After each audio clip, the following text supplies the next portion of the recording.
Shalom, selamat pagi saudaraku.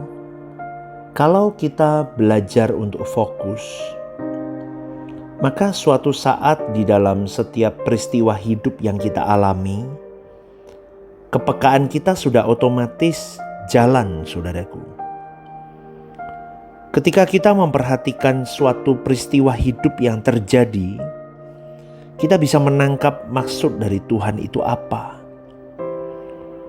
Jadi di dalam tragisnya hidup ini, kita fokus bagaimana mengenakan Kristus yang adalah hidup kita. Dan ajaibnya ketika kita belajar untuk mengenakan Kristus yang adalah hidup kita atau menjadi hidup kita, maka Tuhan akan mempercayakan berkat-berkat-Nya kepada kita. Karena firman Tuhan berkata, sebab kamu telah mati dan hidupmu tersembunyi bersama dengan Kristus di dalam Allah. Jadi kita harus memandang bahwa kita telah mati, saudaraku. Jangan sampai nanti ketika kita meninggal dunia, kita belum mengenakan kehidupan Kristus. Karena engkau dan saya ini kita lahir secara original. Maka jangan kita mati secara imitasi. Artinya begini, sejak kita dilahirkan itu kita sudah dipersiapkan original jadi manusia Allah, saudaraku. Tapi di dalam kenyataannya banyak orang yang sampai mati tidak menjadi manusia Allah.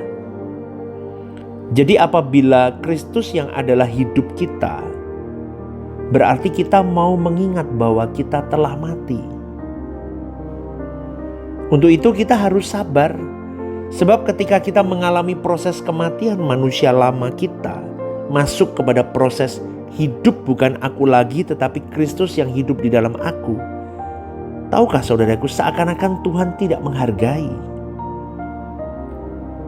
Walaupun nanti kita akan mulai melihat bagaimana hidup kita mulai dipulihkan secara bertahap.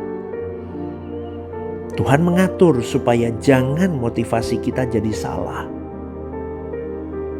Ketika kita sudah menghayati bahwa kita sudah mati dari manusia lama dan Kristus yang hidup di dalam kita, maka kita pasti tidak tertarik lagi dengan dunia, saudaraku.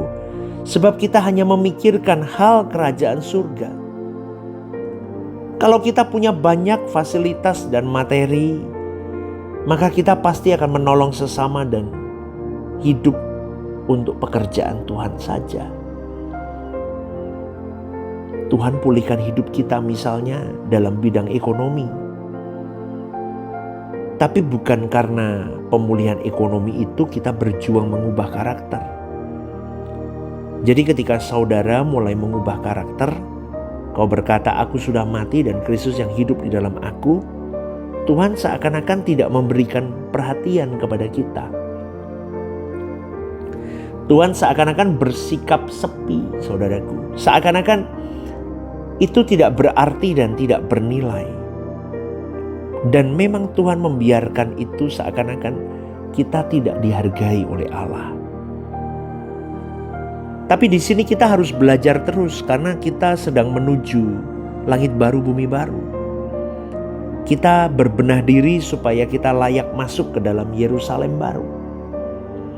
Menjadi anggota keluarga kerajaan Allah. Dan jika kita serius, saudaraku, fokus kita langit baru, bumi baru, maka barulah Tuhan bisa mempercayakan berkat-berkat-Nya bagi kita. Dan kita pasti tidak tenggelam. Ironis, tidak banyak orang yang berani masuk ke wilayah ini. Sama seperti Abraham ketika harus keluar dari Ur Kasdim. Tidak ada tempat yang lebih subur dari lembah Sumeria. Itu dicatat dalam sejarah loh saudaraku. Tetapi Abraham percaya. Maka itulah iman yang benar saudaraku. Berbeda dengan kita hari ini yang bertanya, kalau aku menaati Tuhan, aku mengenakan hidup Tuhan di dalam diriku, apakah aku beruntung? Itu kan banyaknya orang hari ini begitu kan. Padahal di dalam Kolose 3 ayat 1 firman Tuhan dengan tegas berkata, Karena itu kalau kamu dibangkitkan bersama dengan Kristus, carilah perkara yang di atas, di mana Kristus ada duduk di sebelah kanan Allah. Kita bisa melihat betapa jauhnya dari standar hidup orang Kristen hari ini. Pikirkanlah perkara yang di atas, saudaraku, bukan yang di bumi. Bukan berarti kita tidak punya kesibukan lain. Jelas kita harus bertanggung jawab di dalam hidup ini, harus cari nafkah, mengurus rumah tangga, sekolah, pelayanan di gereja lokalmu, dan masih banyak lagi yang lain sebagainya. Tetapi semua yang kita lakukan dasarnya adalah karena kita mencari perkara yang di atas, saudaraku. Tapi banyak orang menganggap ini hanya hiasan, sehingga mereka tidak menghormati Alkitab. Dengan tidak menuruti apa yang Alkitab katakan itu, maka mereka tidak menghormati Alkitab. Jadi sejatinya tidak ada yang kita tunggu dan kita nantikan lagi. Sebab kebahagiaan kita hanya satu ketika Yesus itu datang. Kita tidak jadi pesimis, kita tetap optimis. Tapi optimis kita di belakang langit biru. Dan optimis kita akan terbentuk pada waktu kita belajar mengenakan Kristus. Hidup di dalam kekudusan. Jadi kita tidak bisa optimis tanpa kita membangun kekudusan, saudaraku. Tapi kalau kita betul-betul hidup di dalam kekudusan, mengenakan Kristus di dalam hidup, maka optimisme kehidupan yang kita akan terima di kekekalan akan kita miliki. Optimisme itu tidak bisa dibuat-buat. Karena ketika kita memiliki harapan menghadapi kekekalan itu akan terbangun sendiri kalau kita benar-benar bertuhan dengan benar. Kalau kita hidup benar, Tuhan pasti menolong dan melindungi kita. Walaupun secara ekonomi kita mungkin miskin, sehingga kita direndahkan orang, tapi kita punya karakter Kristus yang kita rajut dari satu peristiwa ke peristiwa selanjutnya terus. Di dalam kesenyapan orang tidak melihat, tapi kita merajut karakter Kristus, saudaraku, setiap saat. Suatu hari kalau Kristus datang kembali atau kita meninggal dunia, baru kelihatan kecemerlangan hidup kita. Baru nampak keagungan kita sebagai anak-anak Allah yang mendapat pujian dari Tuhan. Amin, saudaraku. Maka kalau kita dipandang jahat hari ini,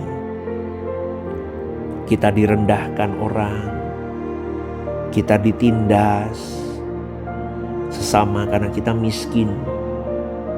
Tapi percayalah, kalau kita menjadi agung dan mulia di mata Allah, maka kita agung dan mulia di kekekalan. Betapa indahnya hidup seperti ini, saudaraku. Maka perjuangkanlah mulai hari ini, fokus kepada Tuhan, supaya engkau bisa melihat setiap sari-sari kehidupan yang memang Tuhan mau pakai, supaya engkau dan saya semakin mengenal Dia, semakin mempercayai Dia, semakin berjuang merajut cintamu ke Dia, semakin berjuang memindahkan hatimu ke surga, semakin berjuang untuk merajut cintamu kepada Tuhan. Indah, saudaraku. Maka renungkan hal ini, carilah perkara yang di atas, bukan yang di bumi. Tuhan memberkati.